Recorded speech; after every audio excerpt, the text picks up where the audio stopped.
here, you get to hold this, I get to hold food. Whoops. Okay, I got the update on the avalanche. Yeah, it messed up the road, I guess. No, it knocked out like the whole flagpole and everything down by the dock, so the ferry's not going to be running. Ah. It knocked up so much. Apparently, you have to go to the grocery store to get the latest advice in Gudvangen, or the news. So you have to find, if you want to know what's happening, don't read a newspaper, just go to the grocery store. So I go in there and he's like, "Did you hear it? Our whole floor was vibrating in this store." And I'm like, I heard it because I heard it in our store, but it wasn't vibrating so much. But I thought, well, it's been avalanching all day, not really much of a surprise. And then that must be a big one. It's still going. No, that must be really big. So then I go out and look, and it's like, yeah, it's okay. It's not on the road. But I didn't think about the ferry dock. But the ferry dock got wiped out. Yeah, no, I've seen it blocked by ice, but the avalanche is, I think, new. Yeah, no, there's a lot of avalanches going today anyway. But anyway. So, hi. We're a little bit late. I gave Karl my phone and ran to the store before it closed.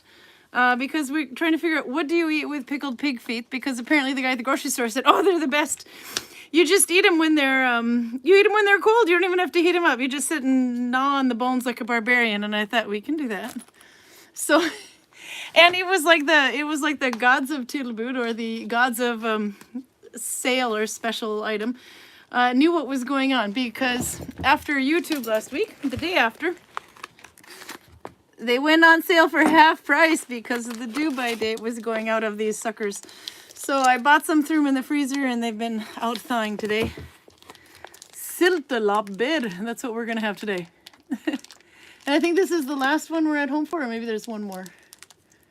That we're on YouTube for, the last Sunday before Christmas, to do strange Norwegian food. I don't know. Anyway, pickled pig's feet. This isn't, it's actually, they're cooked. He said they're ready to go. You just sit there and nibble on them. You can't really see what they look like in the thing, but we'll see. Anyway, this isn't too strange where I come from either. It's not something my family eats, but pickled pig feet is something I've heard of. So I don't know if this is just because I'm free. If you wipe your dirty hands on that tunic I just made you. Why are you just accusing me of random? You just opened up and the first thing you did is this. And I'm like, don't you dare wipe your hands on that. I'm not anywhere near my tunic, woman. You started to. You were like this far away, and then you changed your mind. Like, you knew I was going to beat the crap out of you. He was going to wipe his pigfoot hands on the tunic. You're accusing me of thought crimes. He was so, I'm thinking. No, his hands went just like this far away. And then he changed, like, all of a sudden he looked up at me with this guilty expression. No. And then you were so close to wiping. I'm trying to open your bloody pig feet, woman. They're not bloody. They're cooked. Anyway, so we're having pig feet. And then I thought, okay, well, what else do we... Hi, people, by the way. I have to say hi. Oh, you got pig feet on the floor. That was just some jelly stuff. Apparently it's... What's aspic called in Norwegian? Aspic in English, anyway. I'm not sure, but... Yeah, there you go. Raymond's writing on it. He's even got it all looked up for me. So when there was this thing you could make in the 70s and probably did in the 80s too, where you like get this, you make this like gel consistency type thing that's see-through, made of bouillon or something. And then you put in eggs and peas and things, and you have it like this little jello mold kind of a thing. It's called a cabaret. A cabaret, is that what it's called? Yeah. So it was kind of a big thing in the 80s too in the United States anyway, but they still have it here. I see it now. If we don't have it still, we are having it again. Yeah, but you can see... I think I haven't seen it for 30 years until this year. And No.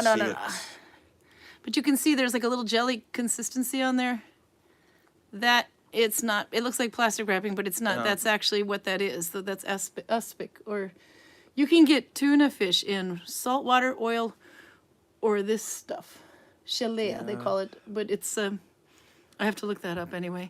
Aspic, is that what it's called? Well, my Amaro says aspic, so the Belgians are agreeing with me, but I'm not sure if that is what this is. We'll find out by taste, I guess. But this might just be this might just be coagulated fat. Well, it's very see-through fat, so we'll find out anyway. But they don't look like pig feet right now, so I have no problem showing them to you. Let's see. I wasn't sure before when we did, like, look at that So they're pig feet, but it's hard to even tell that that's a foot. There's a bone there, but is this the hoof here, the toes? Oh yeah, no, that feels like a toenail. Maybe. Maybe it goes like this. So we got 2 right feet, left feet. Gelatin would be definitely a definition for it, so I wouldn't be surprised if that's what they're calling it. I don't know.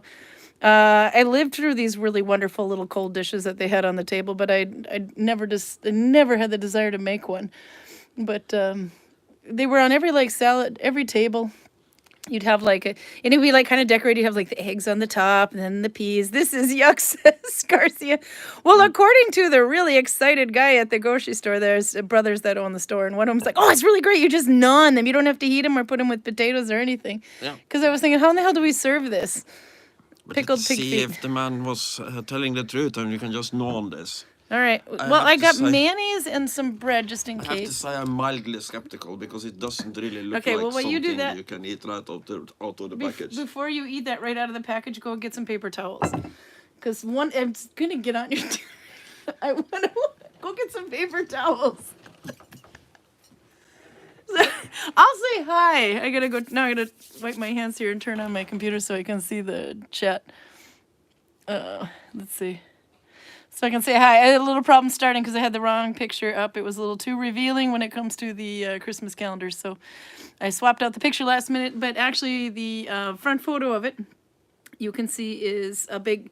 It's like the same kind of waterfall valley that you've seen in other pictures. But in this case, all that white along the rock is where the trees and the grass and everything have been scraped away. And it's all down in the fjord. And apparently it's knocked out a good part of the dock. So... Roger says, Kermit and Miss Piggy are looking for a manicure nail salon. I accidentally walked into a butcher shop and dipped it in gelatin. Okay, I gotta say hi. I have my computer up so I can see a little bit better here. Garcia's here. And yeah, and by the way, it's like 10 degrees here. So the reason we're having so much avalanches, I heard in Denmark, Maria said it was also 10 degrees. So imagine that, west coast of Norway, we're on par with Denmark. But it is blowing like mad out there right now, which is something that started just in the last hour or so. Maybe 2. But we had like 2 weeks of super cold weather and snow. So there we go. Now we're good to go. 2 weeks of super cold weather and snow. And it froze up at the top there, but then all of a sudden it got like really warm today. Or yesterday it got a little bit warm. It was plus 3 degrees. And then it started raining. Yeah. And raining and raining and raining. And I think we're looking at like a week's worth of rain coming. But it's raining pretty hard. Not so bad that you guys couldn't guide. We had some really tough tourists here today. And boy, did they get their money's worth because it was avalanching. Tourists dress in modern clothing, so it's no problem for them. Yeah, you on the other hand are still warming up.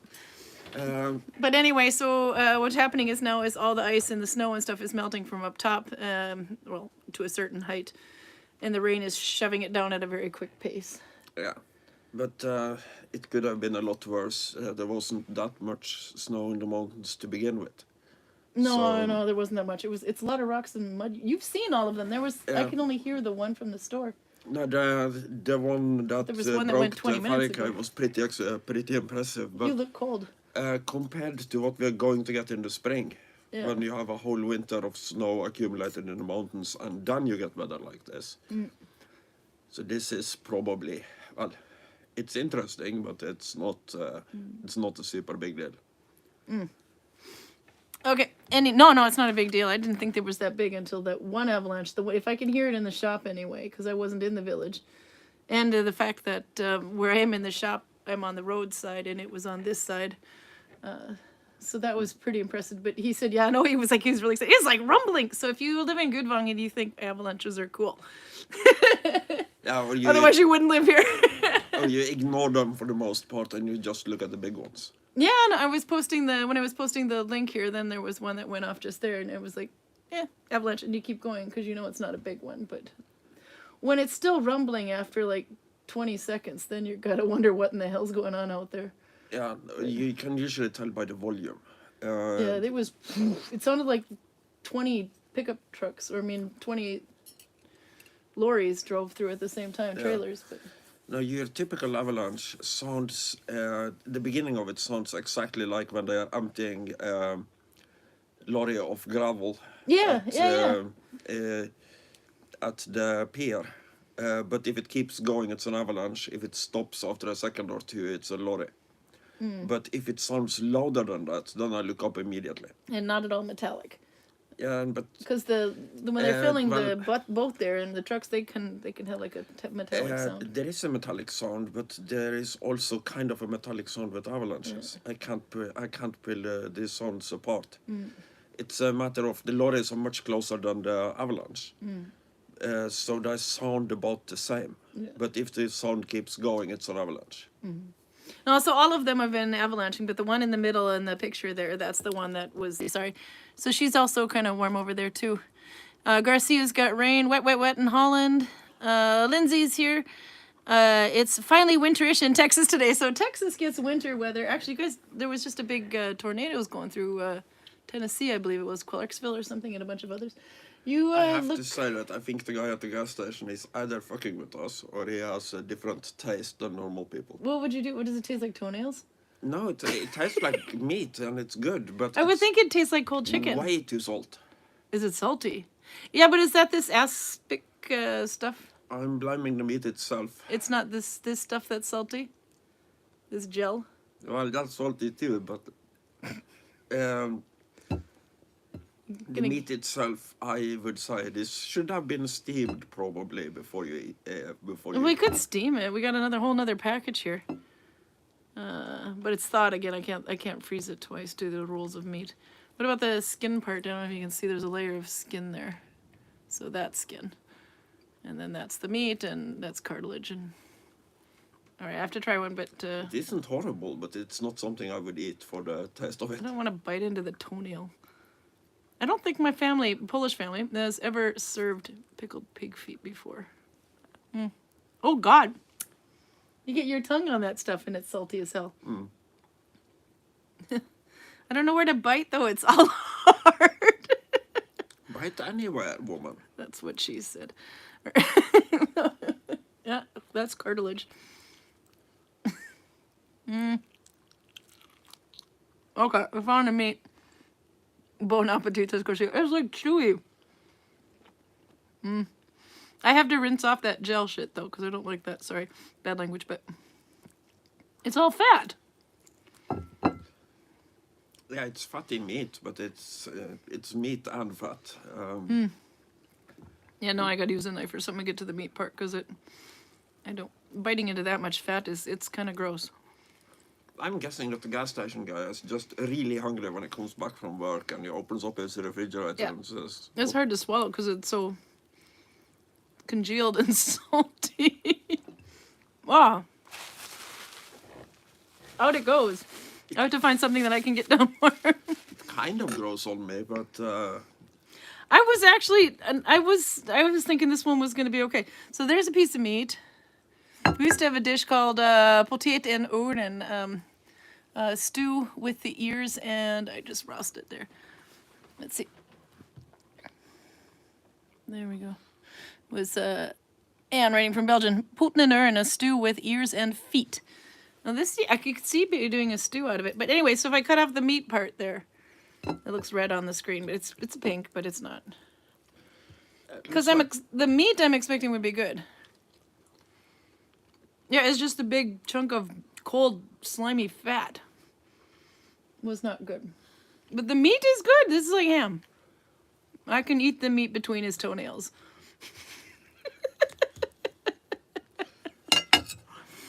Do they have a Hormel brand Spam canned meat?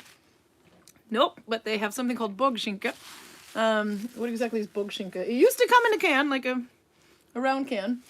And but bogskinka is now it comes in like a box, like a milk carton, kind of without the spout on it. Most of the canned stuff are coming that way nowadays. Well, More environmental friendly. I should have brought something to drink. It is basically the butt of a pig, but the words don't. Jennifer Miller's not. I think she wants us to go back to crab gumbo. That's a lot of puke emojis. We do have some still in the freezer though. I'm having a banana after this one. Is that bad? Skinke is same as ham, so it would be pig's butt. But bog, I honestly don't know what that word means in Bog? directly. B-O-G? Yeah. Well, it doesn't mean bog in English, but No, it has to do with body parts in this context, but I don't isn't it know. just like everything else? Lips and assholes all grown together, but no, it's not a hot dog. It's It's like taking the rest of the chicken meat. bog. It reminds me of the words It's not baug chicken. It's eller ham. bög. I have And to look it up. baug would be the front part of a boat, Let's put the rest of this. and paper bög here. would be a homosexual man. No, it's not. We're not. That's not what we're eating.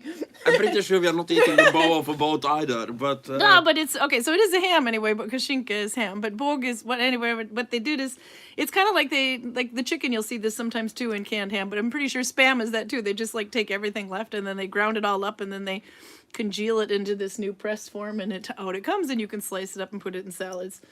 And it's actually not good. But that's pretty much what I think spam is anyway. I haven't had spam in a long time, but there's this one with turkey. That one's really good in salad. I will actually cut that one. I will usually run it under the sink though and get this jelly stuff off of it. Run under hot water first, then I'll cut up and use it. But so you can get something like that in Norway. But I have to keep saying hi here. I'm missing people. We'll just watch Karl eat. Seriously though, how can you eat through all that fat? It's like, I mean, butter would have been tastier. As I'm saying, it's I guess not, the banana it's not helped. good, but it's food. Yeah. Let's see, Raymond's here. This must be just right up his alley. Actually, he wrote as to what it is. 24 for him, so he's actually getting a little cool. No, it's still summer over there for him. 2 kilos. Crikes, that's a lot of busting. Somebody was, who did all the stash busting? I missed, Ashley did. Giving my hands a much-deserved break after stash busting over 2,000 grams. Wow, that's really good. I did the 100-gram scarf. That was... that it was showing last week. It is done, and I think she launches it tomorrow. And there, so you can see it.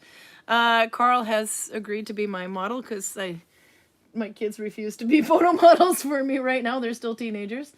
So Karl is wearing that like pride. So I'm also better you were a looking than our metrosexual kids. Viking in that photo. You were fabulous and fantastic.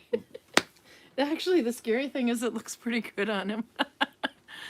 So I did that, and then I did, let's see, a little more stash busting. Wrong bag.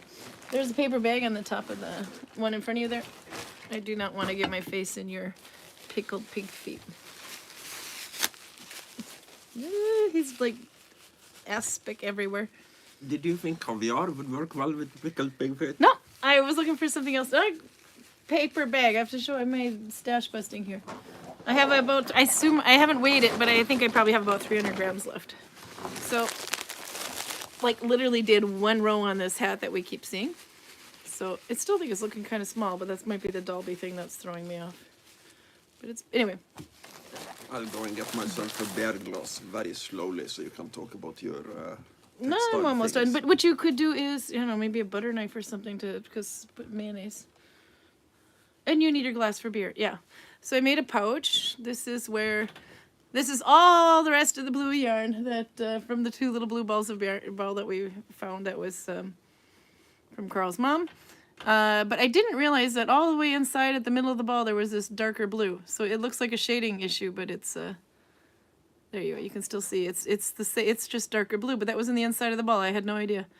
But then I have the brown ball. So that's coming into play here as I ran out of this one. And that's the left of that. So this will probably be a little spiral in a hat. I think I have some more of this brown to bust, but I'm not sure. So there you go. But this is Dalarna stitch, which I like because it kind of looks like basket weaving. I realized the last time I showed the stitch, I made a pair of wrist warmers for Anders Hovland, the one with the tattoos. And I was showing it, I'm like, this one's in Dalarna, and I showed it compared to an Oslo project. And as I was watching the video back, I'm thinking, that looks a lot like Oslo. That doesn't look like Dalarna. Apparently, what I had done, luckily I was making them in tandem. I was making both wrist warmers at the same time. So you do a little bit, and then you do a little bit more. And so they're both finished at the same time. Because at some point around here, I changed from Dalarna to Oslo stitch. So that's why I realized it was going... Oslo on me. But this is Dalarna. This is all Dalarna. This is the right side, or the technical right side, which means the side facing you as you make it. And This is the technical wrong side, so it's very rigid. But this one will get very, it stretches much more this way. So I have little holes here to put drawstrings in. So I'll have a drawstring through there. But because this is going to get longer and longer and longer this way, I will put some fabric in and line it, and I will put the string in first, and then I will hand sew a liner in just above the whole line. So right about there on the inside though, so that the bag can't stretch more than the pouch that's in the inside. So there you go, that's done. Stash busting. It's not my favorite thing in the world, but I don't hate it, but it's used. So I finished that while we were waiting for the ferry. But I still have more yarn to stash. I don't have the whole thing with me. Okay. I see more people here, so I have to say hi while you eat pig feet. But I can show what else I got in the meat. No, so I grabbed a caviar. We've done this before, but it's way in the beginning. So Norwegians are so posh that kids eat caviar for breakfast every day. Or in their school lunches too. Caviar every day. But this one I noticed is skjerrong. The other ones are torsk, which is cod.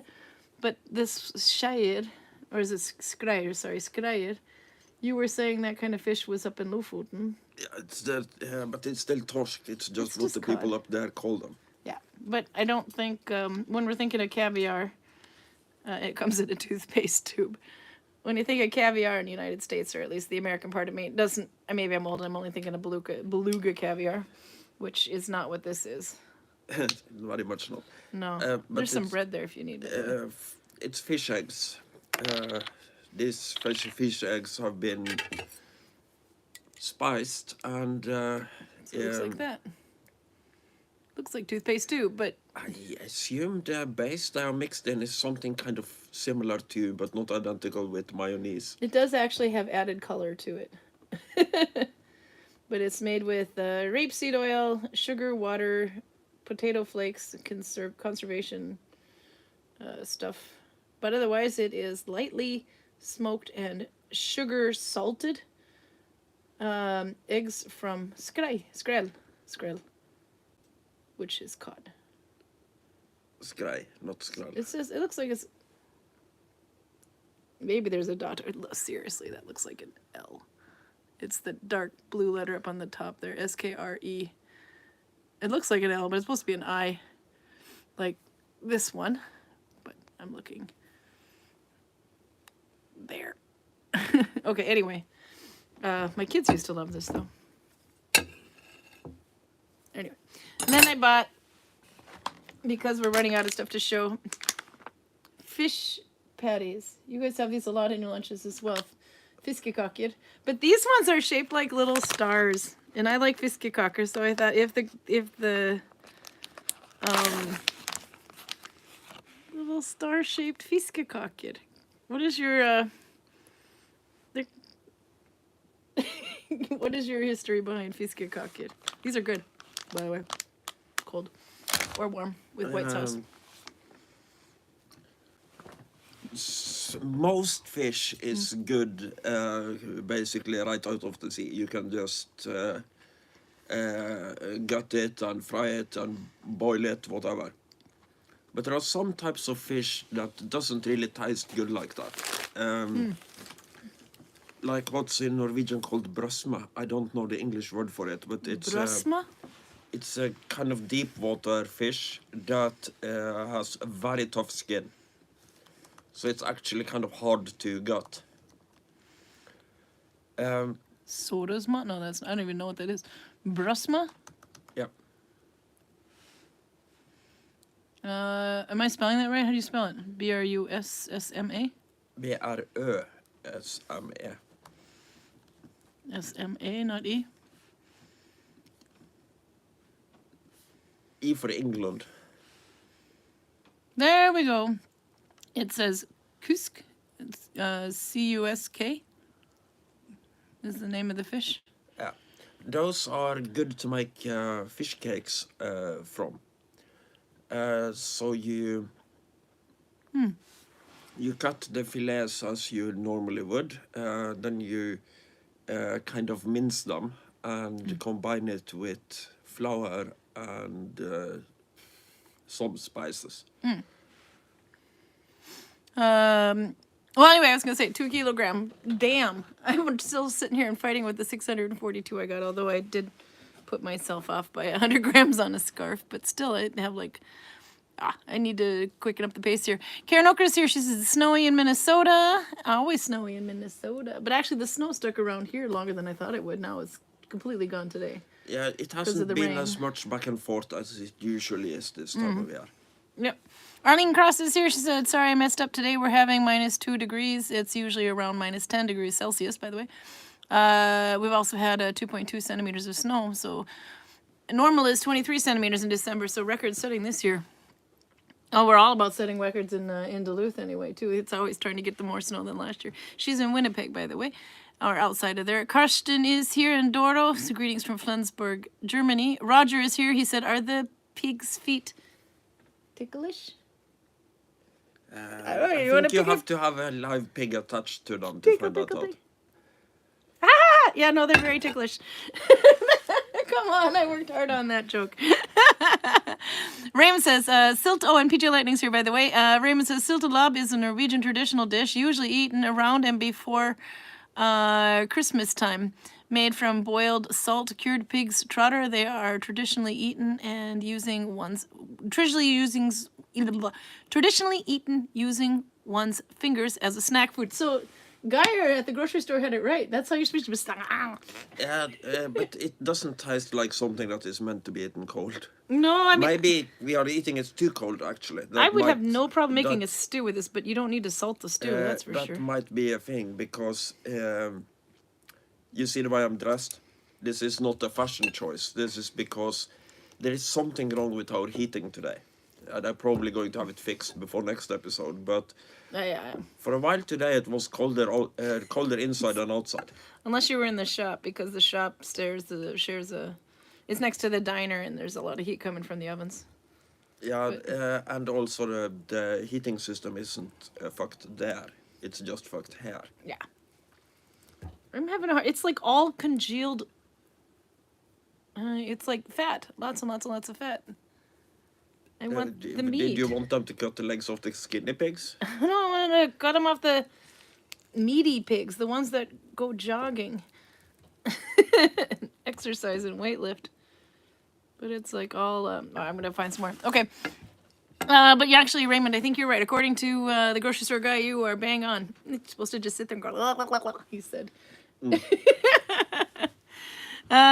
They are sometimes served with beetroot mustard and fresh bread or with leftover flatbread. That was kind of the idea. I went with the mayonnaise. I wasn't sure if mayonnaise would be good with it, but I grabbed some loaf.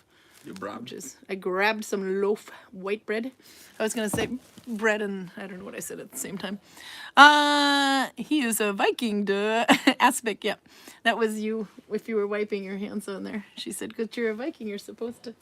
No! Yeah, maybe because I eat everything. And it's only in your head that I was anywhere close to wipe my hands on my tunic. No, I saw it. I'm going to play it back for you. If it's in there, you will. You were like... And then you stopped, and I'm like, no! I like Raymond. Raymond said, this looks like small Christmas ham. They are like little teeny tiny Christmas hams. We'll find something to use the rest of it with, but I think it's going to have to be a stew or something.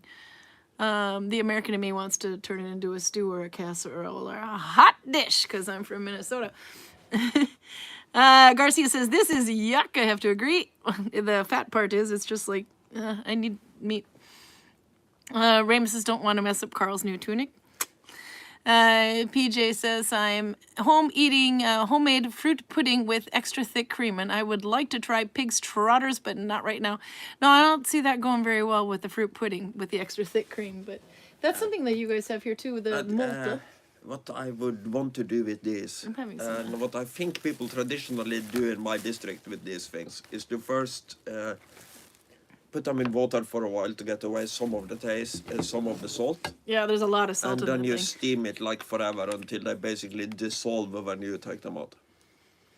This is not mayonnaise, it's mayonnaise. Mayonnaise, as Holger would say. As it is pronounced. My mom, I've had this on here several times before, though, but my mom comes here and she's like, can you pass me some of the mayonnaise? Like, It's not cojones. Would mojones be like the juice of cojones? That sounds so bad. It's mayonnaise or mayonnaise. As that's not how you pronounce it in Norwegian. You'll say mayonnaise, but everybody does here now because of Holger. Mayonnaise trolls. Anyway, I have this one for the fiskekaker, the fish stars. So yeah, Jennifer is puking. Heidi Lisa is puking too, by the way. She's Norwegian about the fish, about the syltelabber. Lyra looks like she wants to puke. There's a lot of puking going on here. Arlene said they should be good if they're done right. And I still like the Rogers comment about Kermit and Miss Piggy looking for a manicure nail salon and accidentally walked into a barber shop. Oh, Kermit.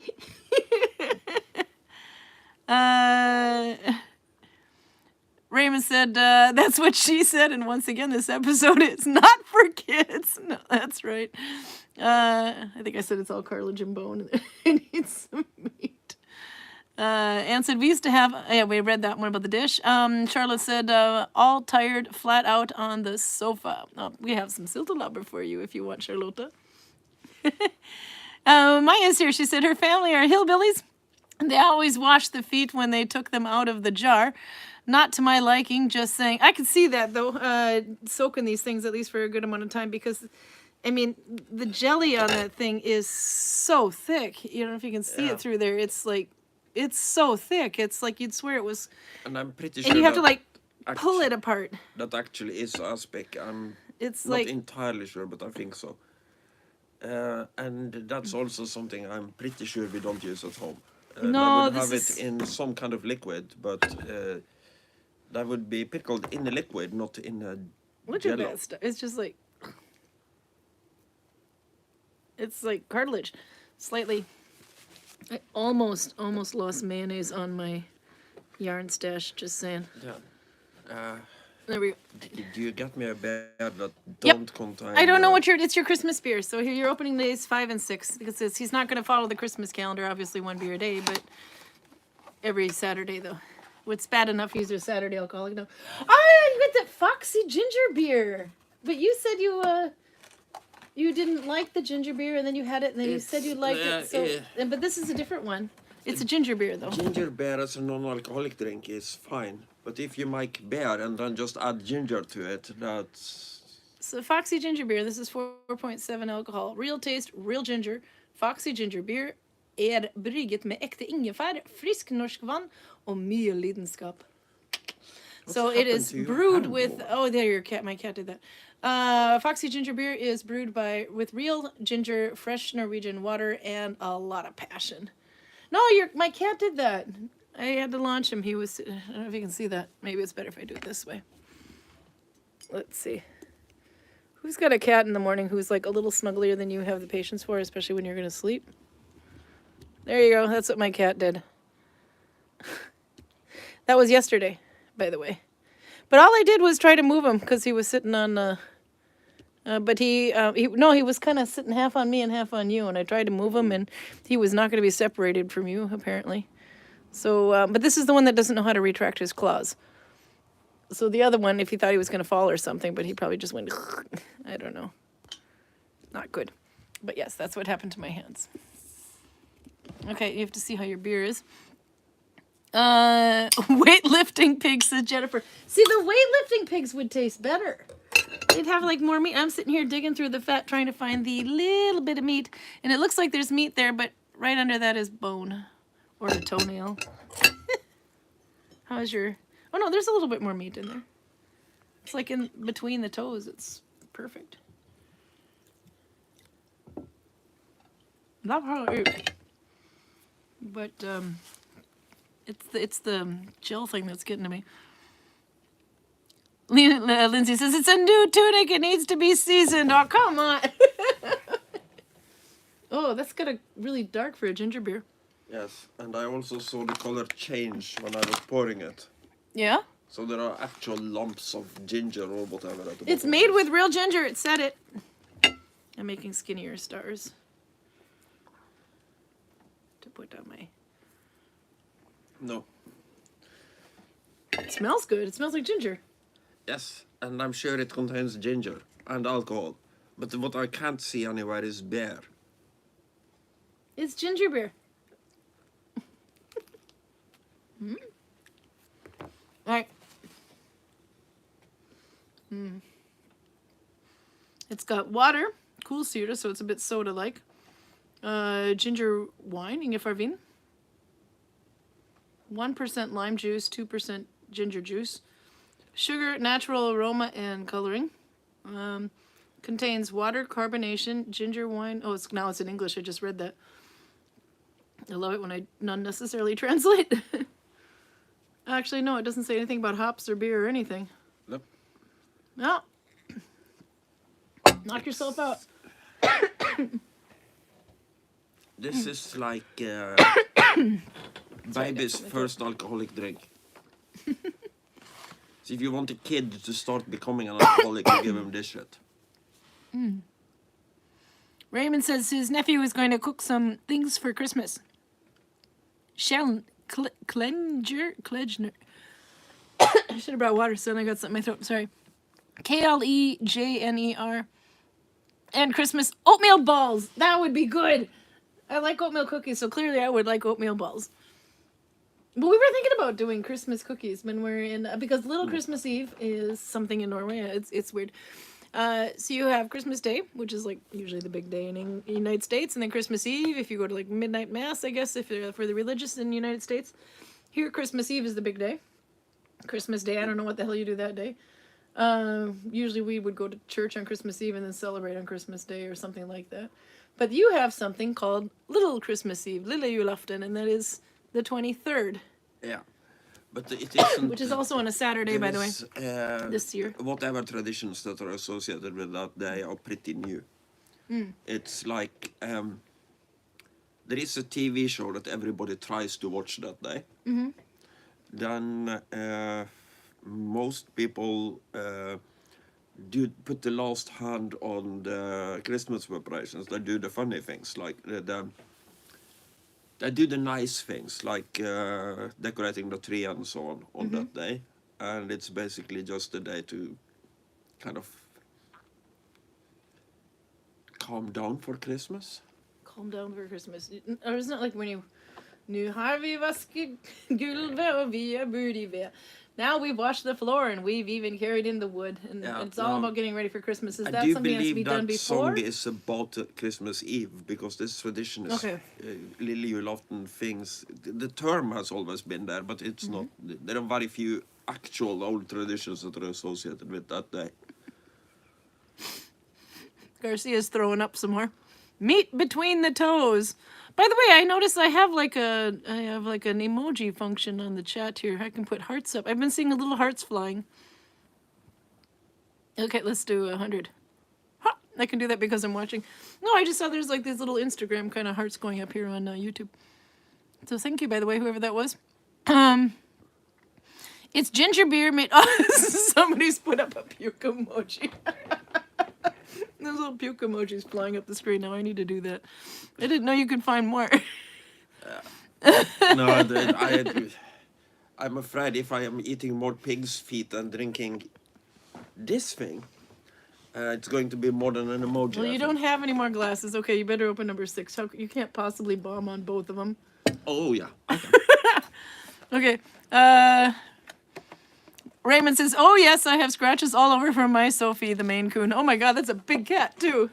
Although Fuzzy kind of looks like a Maine Coon, but he would be only... Yeah, but he's like a miniature version of one. Yeah, no, he looks like a Norwegian forest cat, sorry. Yeah, but... But smaller. That's one. Holy blood in it. It's a bodacious mermaid on there. Hoppy blonde, not holy... Holy blonde. I don't remember Osman. I'll have to show that. Osman? There she is. In all her glory. She's one of those that's too cool to show her eyes. So she's very mysterious. And she's a hoppy blonde. How can she hop?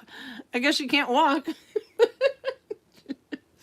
Sassy blonde ale. You can read the rest of it. What's it? It's 4.5%? Yeah. What's the rest say? Oh. A light and fruity malt body makes her an irresistible thirst quencher. That is low in bitterness and big in wow. Great with food. Does A it go with pig's beauty feet? on her own. This is one refreshing can of craft. Okay, you said fruity, but I hope you're not being literal. But I don't know. I'm still picking the salt out between the toes of this thing. I can find some meat. And then that makes Jennifer puke. No, Garcia was puking meat between the toes. Yeah. There's some in there. I just have to keep digging. It's somewhere in between the toes here. Anything that doesn't look like corpse. I think I got it. Yeah. When I read the symbols. If you Yeah. recycle the pregnant woman, you will get aluminium from the devil. If you recycle the pregnant woman, you will get aluminium for the devil. Hang loose, dude. No, I didn't see anything about Cartilage. actual fruit in it, so I'm assuming it's... Light and fruity malt. Good luck there, pal. Yeah, no, it's probably better than the ginger. Raymond says a fruity ale with the hints of passion fruit, best served with chilled trotters. That's gonna get a puke emoji. I gotta find the puke emoji in there, but I think I have to do the plus to do it, because if I only hold it up, it just shows me the 100, the oh my god, the celebration, the laugh, and the heart. Let's do the oh my god. There we go. Let's see, I think I skipped a little bit ahead here. Stop fussing about the lack of meat and how much meat you have on your toes. Evil emoji from Anne. We gotta find the evil emoji here, and that would be good. Season like cast iron cookware needs seasoning. Oh yeah, she says the tunic, by the way. But actually, no, we were thinking because Little Christmas Eve, so the 23rd is actually on a Saturday, and there's no like real big meal or anything that we're doing at your house, so there's no reason we can't do YouTube that day. But we were thinking that day we should have Christmas cookies. We have to make some though, Norwegian Christmas. I mean, because you got the peppercocker and the ginger snaps or whatever that you can buy in the store. But we might have to make some. I made, and then we're gonna need some cookie recipes if we go American, or any other. Actually, oh yeah, let's just do international cookie recipes. That we need to do. I tried to do a peanut butter cookie recipe, but I didn't have my mom's with me, so I looked one up online. It was the greasiest peanut butter cookie I ever made. They're good, but I mean, you could write your name on glass when you're done with eating those things. Yeah, and I'm pretty sure you could throw one clean through the window of Elon Musk's bulletproof car, because Those are the ones that got older. they were really good the first day or two, and then they turned into diamond. No, they get harder and harder because all the peanut butters. But I like crunchy peanut butter in them. So then I made a double batch, so I needed 2 jars. I should have done 1 jar crunchy peanut butter and 1 jar smooth, because it was... But peanut butter cookies isn't something you find in Norway, by the way, so he doesn't know what they're supposed to taste like. But my mom makes one called peanut butter kisses, and it's whatever it is. I think she dips them or rolls them in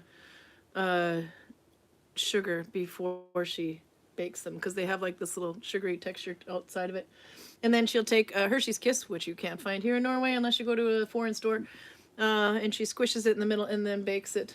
You are right, I don't know what they should taste like, but there is a general rule that kind of applies to all food.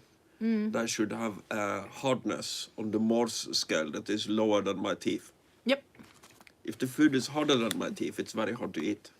But it wasn't that hard. It was just the one that I might have left in the oven a little longer than the other batch. So there's 2. The reason we're eating the dark brown ones is because by the time Christmas rolls around and you have company in your house, they won't know that there were any darker cookies. No, but I think maybe we should just try different cookie recipes. Okay, because Jennifer's crab was way better than this pig toenail shit that we're eating now. Once again, not made for kids, sorry. But yeah, maybe we should try some. Because the Christmas cookies that I know of are pretty much the same ones that you guys have here in Norway. Because Minnesota.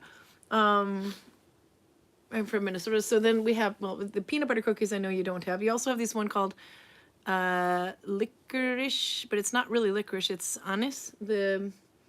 and you make these. It's like a stick, but I mean it's called a pin there, but it's like this flat cookie that's in basically shaped like this, and you cut it in diagonal, so you have these long strips. And those ones I know you can find a version of them here next to the peppercocker, and these little ready to go.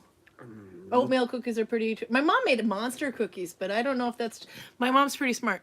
So when my kids wanted to have pasta, they wanted macaroni, but I didn't have any macaroni left. I had like a little bit of macaroni in the end, but there was all these other little bits of pasta left, like some fusilli, some spaghetti, some whatever.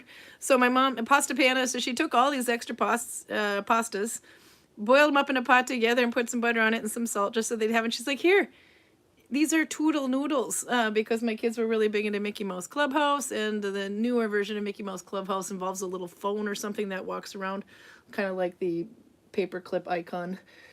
Anyway, and his name is Toodles, and my kids like Toodles, so there you go. So she made them, and they were called Toodle Noodles, but you know, the rest of us know that this is just basically the bottom of the jar pasta. Anyway, so I suspect she might have done the same thing with the monster cookies. We love the monster cookies. They have M&Ms, oatmeal. Sometimes they have raisins. I don't like raisins, so she doesn't make them that way with it. Sometimes they'll have nuts in them. I think literally she's just trying to trick me, and she's calling them monster cookies because she's putting everything in there. They're really good though, but anyway, so we need to try that because I'm pretty sure I haven't seen monster cookies in Norway, but if they're actually called monster cookies or just everything you have in your cupboard cookies. Anise cookies you were talking licorice, yeah, I have to find them. Let's see. It's ANIS is the name of the spice. Yeah, I know what it is. I just can't remember it being used in any Norwegian Christmas cookies. Not Connie's Trillier. And Annie's Stjarnard? Oops, sorry. No, that doesn't look like that. It might be a Danish thing that just made its way over here. Yeah, or it might There's be also peppermint there, but that's not it. That's these things here. Those. That's, this is Conestrelli shakes, but I don't know what Conestrelli is. But that might be the name brand or something. But one of them is, there's a picture on Google with some in a bag with a little green tag on, and they can see in the bag it's like this big long piece of dough, or right when it comes out anyway, they just cut the cookies while it's still soft. By appearance, they look like the ones that they call syrup snipper. Syrup snipper could be it, yeah, but that's got anise in it. Not my family's version of them, at least. No, well, I don't know. It's just something I made long time ago here, but not in Norway. I mean, not in Minnesota. But it could be an Oslo thing. The design done to the half nut on top of each of them is just as with the syrup snipper. Yeah, except for the syrup snipper the recipe there they are as well. But it's like, no, it looks like, it's not like a biscotti. It's thinner. It's like a peppercock or a gingerbread man in thickness.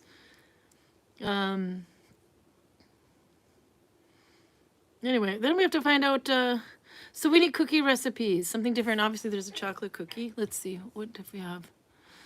So if you have, since it went so well with the crab gumbo, that was so good, and I was so skeptical because of the spice. So they probably have some really good. You probably have some really good recipes we need to try. And my kids are coming from the Oslo area on the 20th or so we'll have some time to make them bake because there's nothing really else to do in Celje. So we're just gonna buy ingredients and say, here you go. Well, I have, so they can do this testing. So we can have to see, can a 15-year-old make it? Can two 15-year-old make it? Can two 15-year-old offspring of Karin make it? Half Norwegian, half American. 15-year-olds, it depends on what the mission is. Sometimes they turn into one very efficient 30-something. And sometimes it's like you have 15 minus 15 equals 0 and they do nothing. Yeah, maybe. Making 2 stars. Okay, so let's see. We got some suggestions here. PJ says I have several permanent. Oh no, thin scars. We're not talking about cookies. I read that as peppermint thin scars. I'm like, wait a minute, what? No, that was the cat thing. She has several permanent thin scars across the back of her hand from being scratched by her dog of over 25 years ago. His claws were as sharp as cats. See, that's Fuzzy's gonna do that. You have little ones here because he likes to jump on your back, and then this is the one that doesn't know how to retract his claws. So if your pants or your shirt is too thin. Goes Yeah, no, it's right through. completely fine with this thing, and it's also completely fine if I'm wearing the cape. Aniseed, yeah. But every time I'm going to bed or going out of bed, I make sure to be standing near something that is tall enough for him. If he wants to go up to my shoulders, he can just jump directly. Yeah, it's bedtime that he does it, really. Yeah. But, and then the other one will wear you like a scarf, but he doesn't dig his claws in. Okay, potato candy fudges. I'm going to need that recipe. Because, I mean, a cookie with a potato, how can you go wrong, Karl? I think that would be... I've never had cookies with potatoes in it, and you're totally going You to... see the intensity. As soon as somebody mentions potato, she goes, I'm going to need that recipe. Gonna need that recipe. Potato candy fudge. I mean, fudge, potato, and candy. How can you go wrong? It's got potatoes. I need that recipe, Jennifer. Okay. Snickerdoodles. I actually have had snickerdoodles in the United States. I don't think I've ever made them. If I remember, it was like a cookie that was made with the elements that you would find in a Snicker, like peanuts. I don't know if you can get nougat, but chocolate, caramel. And they're called snickerdoodles. And I think they're actually, it's like the shape of a bar. So it's, this, you know what a bar is? It's not like a cake, but it's not a cookie. It's somewhere in between. Was this unsalted penis or ordinary penis? Not for children, people. I hope it's not this salted. Jesus.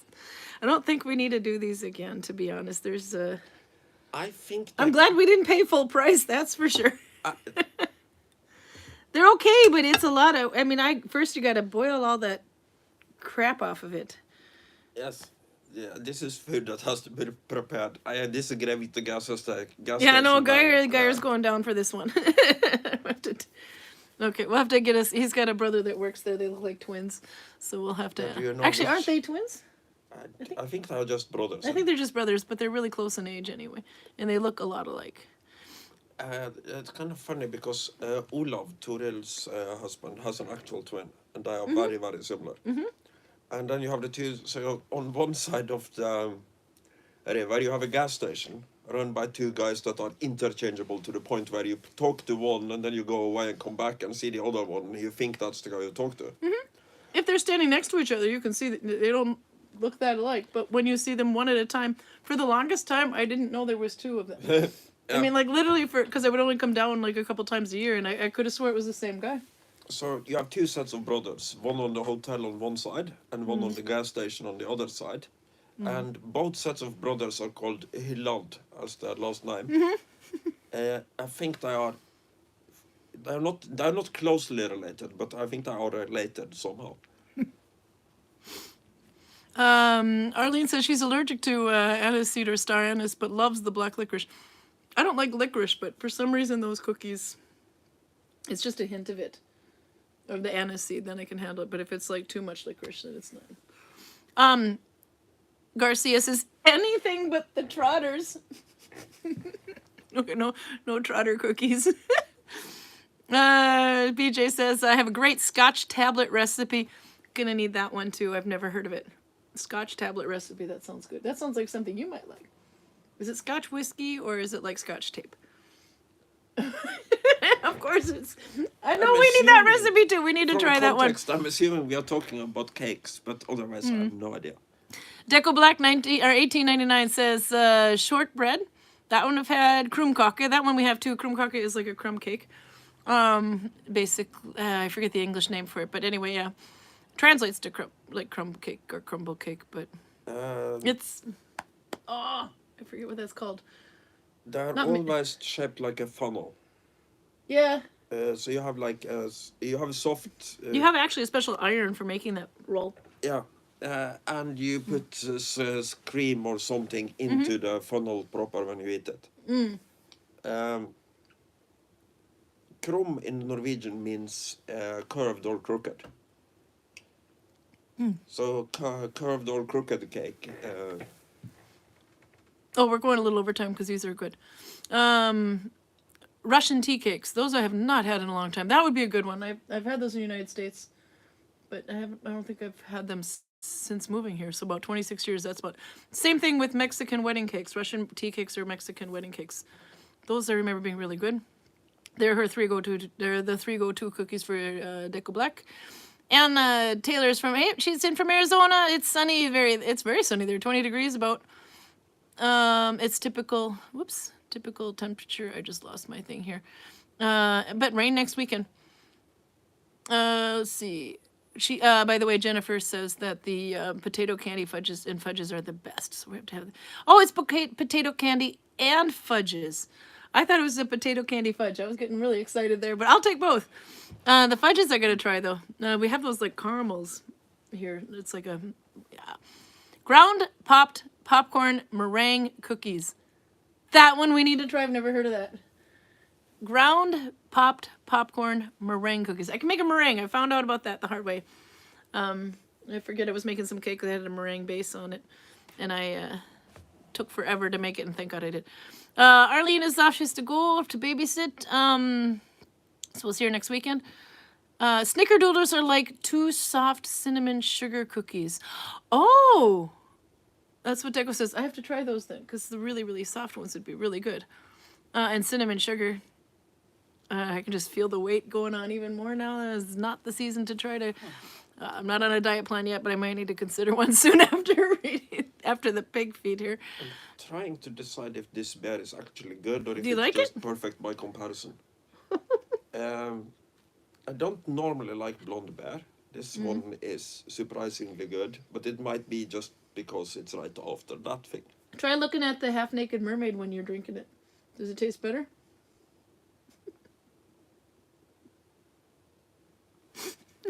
Do you think I'm into fish, woman? You're Norwegian. Let's see. Raymond says, laugh out loud like my family gatherings. 5 nephews, 2 sets of twins among them. It can get confusing. Oh yeah, I'll put my twins in the mix. My twins don't look alike either. Not they look like siblings anyway, but the only way they'd pass as identical is if they both had a hat on. They were sitting down because they're different heights. And you know, because you can't see the hair. One's got red hair, one's got blonde hair. Even then, they're different. They're still a little bit different, yeah. I've only seen one picture where they actually look pretty close to alike. What stitch was I using? I was using a Dalarna today. But I can show it. Let's see.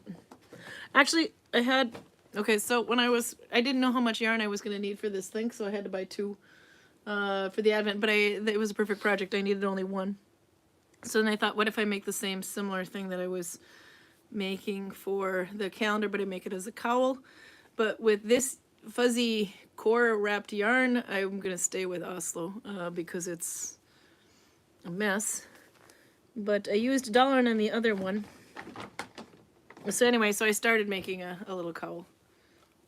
The idea is that it'll be a solid cowl from here to here, and it's too wide intentionally, way too wide. Normally I would start at about that on the first chain, but it's like this right now. I still have 1 more to grow, so it's going to get a little smaller.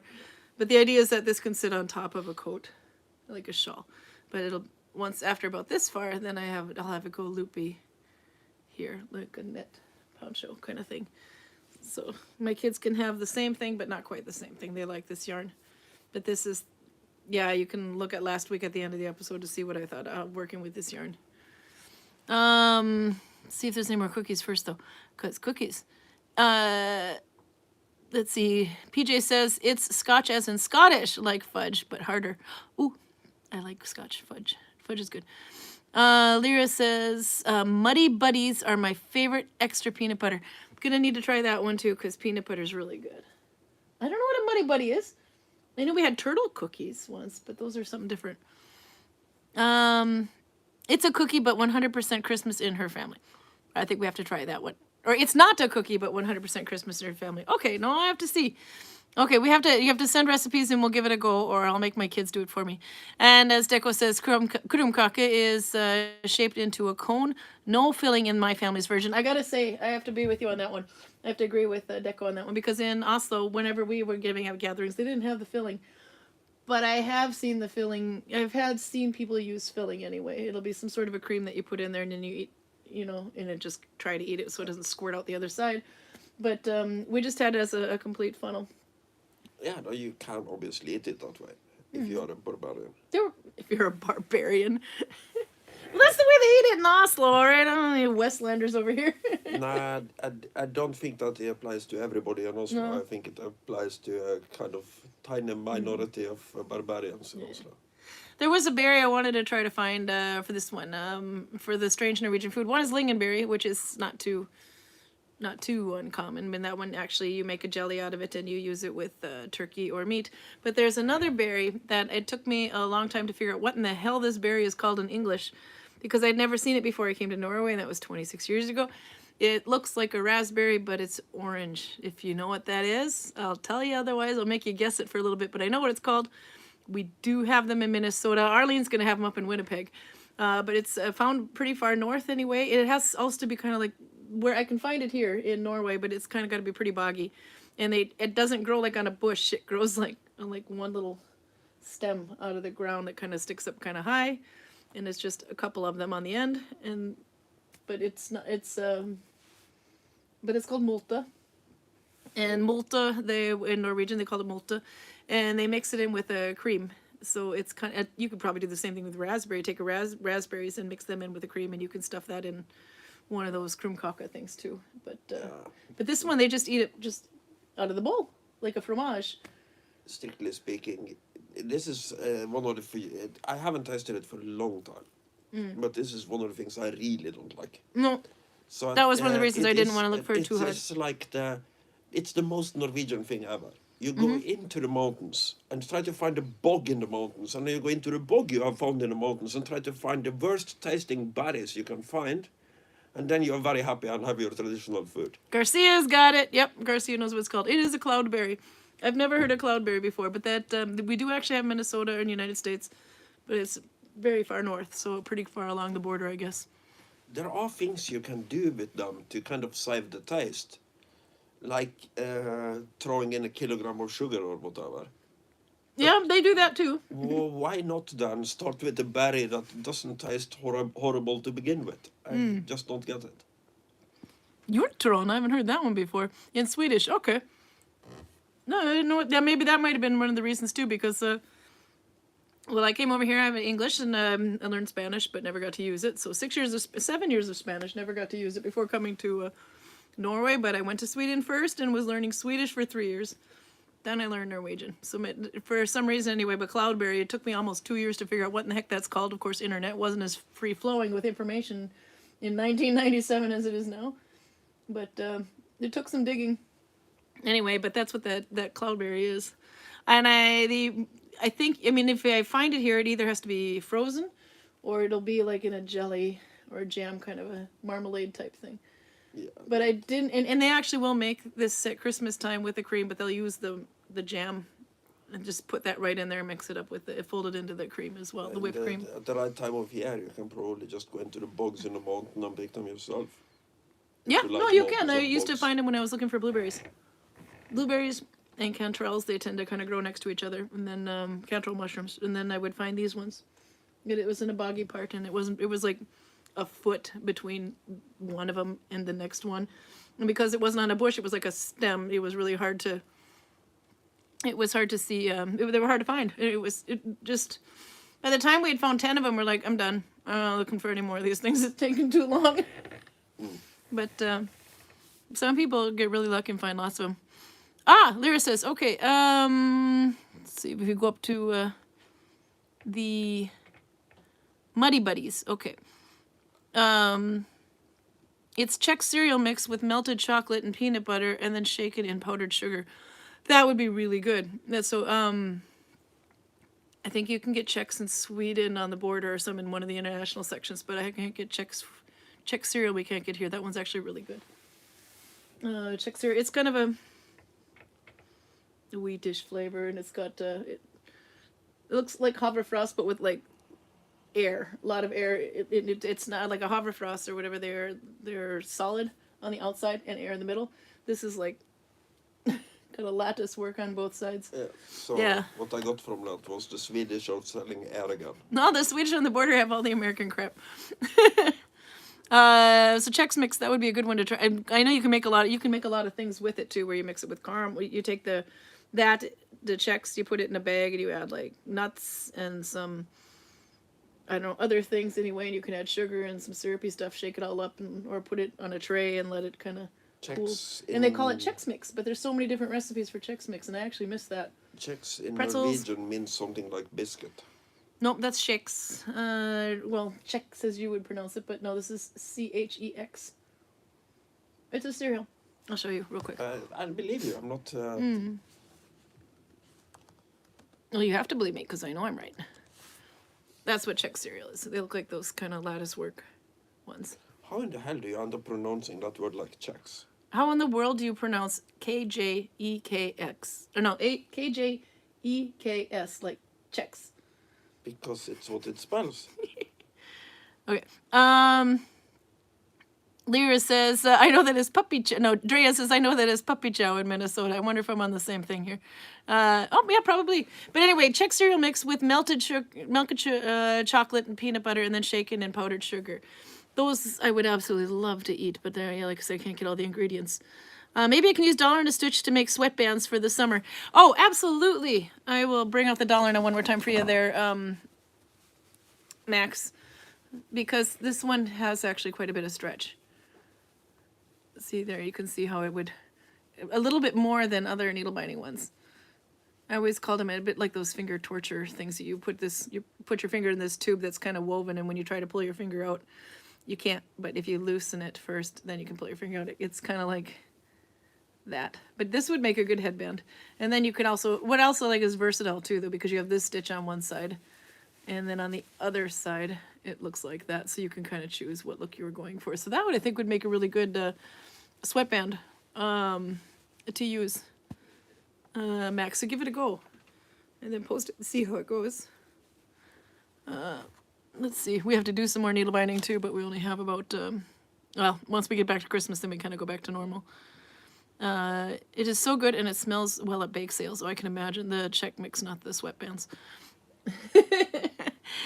I was mixing two things here. Okay, lumps of coal. Oh, sounds fun. We're going to try this one too. Made the same as Rice Krispie cake, but you smash up Oreos instead of using Rice Krispies. They're addictive. Oh, that we can make. That we can make. Because you can't get Rice Krispies here either, well, unless you find an international store. But so I can't make Rice Krispie bars, but Oreos we can get here. My kids love Oreos, so I have to try that one. Okay. How many Oreos do they need in the recipe? Because they'll probably eat half of the Oreos while making them. That is their favorite cookies for me to buy in the over the counter. Let's see. So they have another favorite. Where are all the recipes? Now I'm craving homemade cookies, says Amaral. That's right. I agree with you. She says, where are all the recipes? Now I'm craving homemade cookies. You can write them in the comments, and then we'll be able to find them. If you're willing to share your sacred traditional recipes, that would be really good. Because experimental Ripsberry cookies. Yeah, that I can post. Okay, I can post the Rips Chex, or the Rips cookies. Rips is red currant. When we were spending a lot of time at Sully in the beginning, we found out that there was like no space in the freezer for anything new, so we had to start using some of this stuff. And one of them he had 2 Norwegian size ice cream buckets, so like half an American one, filled with the berries, Rips, which is red currants, and they're extremely sour. You said. No, well, not extremely. They are sour, yeah, but they're not extremely sour. Yeah, so even you'd have to sweeten just the juice to have any juice out of it. It's anyway, but I found a recipe for that because I was trying to figure out what to do with it. So I started going through the Matprat, the matprat.no for any recipe, because at least it doesn't mean it's a Norwegian recipe, but because that one's a Norwegian site, that means I know I'm going to find the ingredients and I know I'm going to have the measurements in the right system. But anyway, you liked them. But you liked them, though. You said they were good. It was like lemon and Rips. Yeah, so it was like your sister did, too. She said it was like a good mix of sour and sweet. So that the one by itself wouldn't be good, but when you have the two mixed together, it was. I do not like berries, so I will refuse to eat the cookie, but I kind of ate around the berry, and that part was good. But, yeah, I will post that one on here. I'll see if I can translate it from Norwegian to English. If Karl yawns every time Karin mentions Nalbinding, we have to do more needle binding. Max is gonna kill me, I swear to God. We got 2 more weeks before Christmas goes, and then we have to get back. Fuck you. Not for kids. Oreo balls are great. Okay, the whole pack of cookies, 400 grams of Oreos. Yeah, no, my kids would eat all that. Okay, so we'll have to get double. For Scotch tablet, you need sweetened condensed milk. We can get that. It's called Viking milk in Norway, believe it or not, Viking milk. Yeah. Imagine the it's in a primary can. of these milkmaids.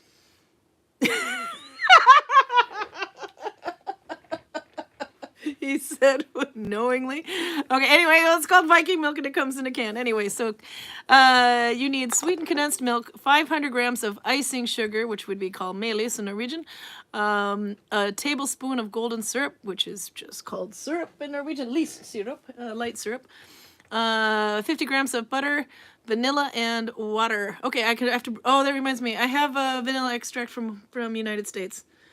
That is one of the things that I had to buy every time. And it takes you forever to use a whole bottle of it, but pure vanilla extract is so good, but it's so hard to find in Norway. So I have to remember to bring that when we go make these cookies, because I have actually I have 2 bottles of it now at home. So the tiny little bottles you buy in Selja are not These pure. little teeny tiny, no, it's called vanilla essence, and it's not the same as a vanilla extract, and so that might be one of the reasons why the peanut butter cookies don't quite taste like.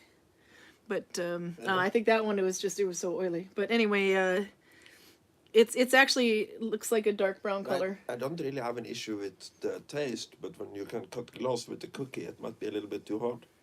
It's really good. Try dipping it in coffee. It does. You cannot break glass with it. Anyway, but no, the vanilla extract is something actually any American in Norway would absolutely love because it's really hard to find. The vanilla essence is this little teeny tiny thing that looks like a pirate jug for a Barbie doll. And it's completely see-through, watercolored. Whereas the vanilla extract is actually more this color. It's supposed to be, and it's so good. It smells so good. What's golden syrup is lys syrup, which just means light syrup, because in Norway you can get a tub of syrup, and it's not in a bottle, but a tub, and it's lys syrup and mørk syrup, so light syrup and dark syrup. So golden would be the light one. I would hope I got that one right. Max wants to know where you can get it, PJ. But that one, I think we can get all those ingredients, so we should do that. We have to do that. We have to do the coal. There's a lot of recipes here, and we need to try. Yeah, so definitely write them in the comments so people can find them. Not everybody realizes you can go to a chat here, but you can open the chat after the video's been up for 24 hours. Golden syrup is a partially inverted sugar syrup that's thicker and sweeter than honey. I understand you don't have it in the States. Oh, maybe not. But the one I think that you can get out of the tub here. Look at all the little emojis flying. Someone's having fun. Look at little hearts. That's much better than the puking emojis I was getting earlier. Talking about cookies is better than eating. No, cookies. every time we mention cookies or you yawn and I smack you upside the head. No, they don't do that. But you get these little hearts. Now you're getting laughs. I like this new function. I never saw that before. But maybe it's because I can't see it on my phone. No, I can't. I can't see it on my phone, but I can see it on the computer when I have my computer next to me to make it easier to read chat. Mashed potatoes, salted, butter, vanilla, extracted powder, sugar, creamy peanut butter, says Jennifer Miller. Okay, no, that's a... that's not the cookie, that's the ingredients. Is she having a stroke, or does No. this actually mean something? No, it's the ingredients for the potato candy thing. Mashed potatoes, gotta love that. Salted butter, vanilla extract, powdered sugar, which is melis, creamy peanut butter, which you can get as well. Used to be you couldn't find peanut butter here, but now you can. Max says, if golden syrup isn't found here in America, what can I use as a substitute instead? Maple syrup would be too thick, don't you think? I'm not sure. Honestly, I don't know. I'm not a syrupy person. Yeah, I was gonna say, yeah, because maple syrup, like the kind of, Aunt Jemima's or whatever that you buy in the pancakes over there in the United States, it's much thinner than the... You must be able to get syrup over there, but I have to consult your local grocery store. Especially if they look identical brothers and one likes to gnaw on pig feet. They will know. They will know if there's some syrup, but I think you can get syrup there. Always a stroke, says Jennifer. Mix the potatoes, the vanilla extract, and powdered sugar dust parchment paper, so it'll be baking paper. Don't you spill that. Empty. Dusty, you don't want to ruin the pickled pig feet by spilling ginger beer on it. Dusty parchment paper with powdered sugar and layout. Not dusty parchment paper, dust the parchment paper with powdered sugar and layout. Mix and place in the fridge as it sets up speed peanut butter. It sets up speeds, peanut butter, and rolls up. Let set in the fridge and then cut. Some people call them peanut butter pinwheels. I've heard of pinwheels before. Okay. Oh yeah, so then when you... I know what this is. Okay, we're gonna have to try these things. Raymond says, golden syrup, not really a thing in USA. I found that out when trying to explain Anzac, A-N-Z-A-C, biscuits to my friends here in Michigan. I guess you could look up syrup substitute, maybe. Okay, so PJ's got some homework there. Everybody's wanting to know where to find that. Let's see. Mix and place in the fridge as it sets up. Yeah, no, I read that part. Okay, now we are like on massive overtime, 20 minutes because we're drooling over cookies over here. But anyway, I actually do read the comments in YouTube. I just haven't had time to comment on them very much, just as much as I have been not having time to be on Facebook and Instagram lately because Christmas is like a lot to do. But put them in there because other people are looking for them too, and I do see them. They pop up on my screen. Like Charlotte's been putting some hearts and things on YouTube too. Anzac biscuits some kind of World War I thing? It's all in capital letters, so I'm assuming it's an abbreviation. It's Australia and New Zealand company. It was their contingent in World War I, if I'm remembering correctly. Oh, these look like peanut butter cookies. Oh, they're like golden oatmeal cookies. Oh, these look like the ones you can get in the store here. But they're like ready-made, so they would obviously be much more. But these, if you look it up, Anzac, yeah, they kind of look like, not biscuit is what it's called here or something, but oatmeal, the ones we bought here for your father, but these are cool and homemade. Yeah, but... yeah, Anzac biscuits World War I. Let's see what that is. It's a related search. Yeah. It could be. You have to school them. Yeah, no, I mean Raymond has to school you. Yeah, but you're just doing a picture search, so it's hard to see what the actual text is. No, but you can read that later. PJ says, put tablespoon of water, tablespoon golden syrup, the icing sugar, and the condensed milk into the pan. Heat very gently, stirring constantly until the sugar melts. This sounds like the gumbo recipe where I have to stir and stir for 40 minutes. But it was good to know that you actually did have to stir for quite a long time. Anzac is Australia and New Zealand Army. Okay. PJ says, once the sugar is fully dissolved, increase the heat slowly until it boils. Keep stirring. It's good that she writes keep stirring because I might not stir enough. Oh, this is going to be fun. I think we're going to have fun doing cookie recipes. So next Saturday, I don't know if we can find any more strange Norwegian food that we haven't done before. But next Saturday... it's just a matter of... That this is strange actually surprised me. I thought everybody... Because it sounded like everybody knew. I thought it was strange, but I mean, I've heard of it before, but all of a sudden then the people that were on last week all knew what it was. Or it seemed like they knew what it was. So, but no, the amount of puke emojis I got today says that this crowd this week wasn't quite the same as the crowd last week. I think we had more German representation last week. It's the 16th today. Yeah, so the next one is the 23rd. Yep, so then the next one would be, we have to make cookies for next week then, yeah. So then we'll be able to go on Saturday on the 23rd. That's no problem. My kids will be arriving sometime middle of this week, and so we'll get them cooking all day and see what they do. They may not want to be on YouTube. Sometimes they do, sometimes they don't. But we will show off the stuff they made. And if they don't make it, we're going to have to do it, Karl, and you know that's not going to end well. We were talking about repeating Turkey Gate, too, by the way. Don't make any promises that you and can't then we have to make turkey, but that's for New Year's Eve. We might have to try to make another turkey because my cooking skills have gone up a little bit now since we've been in Celia so much. Okay, more instructions from PJ. After a few minutes, because we keep stirring, after a few minutes, the mixture will start to change color and go browner. Don't let it burn. Ooh. You shouldn't have said that. Now you jinxed it. Do the softball test. I'm sorry? Do the softball test. Not softball as in the game softball, but softball test. I'm not sure. I don't know what the softball test is. Is it so that it forms a ball and stays into a ball and doesn't go or... Okay.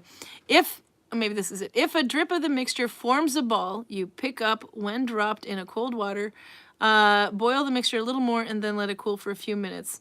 Okay. Oh, no. Okay. Now I know what the softball thing is. Okay. Now add vanilla extract to taste and beat the mixture until it begins to thicken. It will thicken fast. So now pour it into a greased tray and let it set. Oh, this sounds fun. I think we can mess this one up. What do you think? I'm sure we can. It's gonna be good. Okay. All right, and then so I have some more yarn I got to use by really soon now. After Christmas anyway. Then we go into what's called romjul. What is romjul called in English? It's the gap of time between Christmas and New Year's Eve when a lot of people have taken off for for family time or kids don't have school. But because I always used to call it the Roman holidays, but that's not necessarily what that means. I don't know the English term for it. Yeah. Anyway, but it basically means like the space between Christmas and New Year's. Yeah. But at that time, then I have to finish all my stash busting because that's when I'll have to. Then the Christmas presents will have to be done, and then. Holy crap! It's the 16th already. I gotta get my Christmas presents done. Okay. It should form something that looks like fudge, but is harder and slightly grainy instead of soft and squishy. Oh. This is gonna be fun. And Lyra says, don't forget to like the video. That's right. Yep. Or more puke emojis. I like the puke emojis. That's awesome. On my phone, I have one for the longest time because my kids were really big into emojis. They would take these, they would take the emojis when they first started becoming really huge, and they made that movie, the Emoji Film, and then they would make these little pillows out of them. So one kid had to have the puke emoji, and the other twin had to have the poop emoji. So I had on my phone, my contact was if either the puke emoji was calling or the poop emoji was calling. And I knew exactly which twin it was. Wonder why the twins don't want to do YouTube anymore. I don't know. They don't want to do YouTube anymore. Oh, sorry, my typing is awful, right, PJ? No, you're fine. By the way, PJ's new book is out. It's on Amazon. It's not a cookery book, though. Of course not. I'll link it on there if you have time, PJ, before it, because once we close YouTube, the chat is like only active for about like a minute. But you can also put it in the comments here too, when you can comment on the video. And by the way, the pattern for the scarf, which, it is a scarf, or it's a shawl, I don't know, it's a thing. But for my contribution for the Maria Hills advent calendar, should be going live sometime tomorrow. For once, I got it in early. I'm going to throw this blasphemy down the No, go find the Swedish guy. He'll drink anything. The Swedish guy went home. Oh, remember, he doesn't live there anymore. No, that's right. He went under the next avalanche. I'm not sitting in the car holding this thing for the Swedish guy to drink it. I don't dislike the Swedish that much. Okay, so yeah, Anne's looking for the book name too, so PJ's taking a second to type. That's okay. Max says, I'm curious about what stitch is perfect for the summer. Maybe the Danish along with the Coptic is possibly Dalarna or something. I really like Dalarna. The Danish stitch, on the other hand, I can do that one real quick. I'll do a little bit of needle biting for you while PJ types. Let's just move the pickled pig feet away from the yarn. That's not something I thought I would say. Okay, and then we clean a little mess here. And we point down. Yep. A lot of mess on the table here. Okay. So if I had a smooth yarn, let's just use this one. Move the Mahoney's. Mayonnaise. By the end of this is kind of old yarn, so it wants to felt. Well, it depends on, I guess, if you want to do the one... Bruni or whatever writes as single Danish, or she calls it single. No, it was Danish, but it's actually she calls it single Danish. Or if you want to do the actual Danish one or double Danish. No, I just need to find my needle. There we go. I think I have one in here. Look at that. It gave birth to a needle. If you want something airy, though, then maybe Danish would be good. Or York could be, but York is very twisty, but it would be very airy. My Coptic stitch is always super airy, but if I had tightened it, maybe. But the Danish one, I think you just... I might be thinking the wrong one. You just go under. But this would be... to get it tighter. So if you're just tightening it to your thumb every time, this might be, I don't think this is Danish. I think this is just buttonhole or, I have to look it up. The buttonhole or the blanket stitch, because you just literally go under and up. It's super easy. It's super twisty at first, but you can see it's very loose. So you can make something very lacy with it. But it's hard to keep it's really hard to keep a tension on this one. Or you could, see, it's so easy, we can just take it out. The thing I don't like about this is I'm not very good with loopy work. So I would want to tension it every time to the needle, and then of course your needle decides how thick your yarn is. So I would have to after tension. So there you go, but before pulling it through, tighten to the needle. So you could try that one if you would think, I don't know, this one always takes forever for me because it's so fiddly. I forgot to tighten that one. And then you can do like the Bernie Bear stitch thing. But that would take forever and it would be so dense. You would have to, like, everything gets tightened after. There is no after tightening. It's just pull it straight until you can barely get the needle through it. And that's the one I think she's calling the single Danish. But this is going to get twisty. It's going to get hard to tell which is up and which is down and which is front and which is back. But it would... You can make some really beautiful things with it, but I don't know if I would like that for summer because it's really dense. I mean, not dense, but just, it's very tight. It's like, it'd be like wearing a hot pad. But yeah, maybe if you did, okay, so the double Danish, if you were going to do that one might work even too. That'd be a little bit closer to a crochet. That one, I believe, was... I think I have to have 2 stitches to get that one. I'll have to look into these anyway. We can play with the Dana stitches again. We haven't done it in a while. This one might be where you flip or something. I forget. I don't know. I have to look it up. But we can play with the Danish stitches next week. That might be... I would try with the Danish stitches, but, you know, it depends on how much you tighten it because this is going to take forever. But if you like the loopy, the lace effect, you could just do it to your thumb. That would be great as a trim. Yeah, I agree, Maya. That would work really well as a trim. But, and then you kind of get like this. But there's a double Danish, and I can't for the life of me remember how it is offhand. But I think on that one you have to do one more movement anyway. Maybe you're going this way and turning it, I forget. I'm having a brain fart right now. But see, you can see how I've got like 2 loops that are kind of, or 3 loops that are normal size, and then I have this big brain fart in the middle. That's the problem I have personally with doing the Danish stitches, is getting an even gauge. But, you know, sometimes an uneven gauge is a desired effect too. It kind of gives it an artistic look about it. Okay, so did PJ get the book? Yes. PJ's book is now written in chat. The book title is Dead Thorns in Arianta, if I didn't butcher the sounding of that. The Reciters of Candor, Volume 2. Okay, I'm going to read Volume 1 first. But anyway, it's on Amazon, said PJ. So congratulations, by the way, for getting your book out and up. We will definitely look for that. But yeah, you could do Coptic as well, but my Coptic is always so loose it ends up making me mad.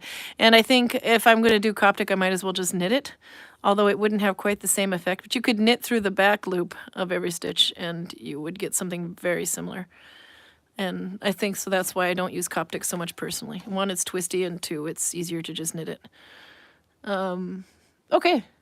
Anyway, but then I think we're good to go. Karl? Yep. What did you do with your ginger beer?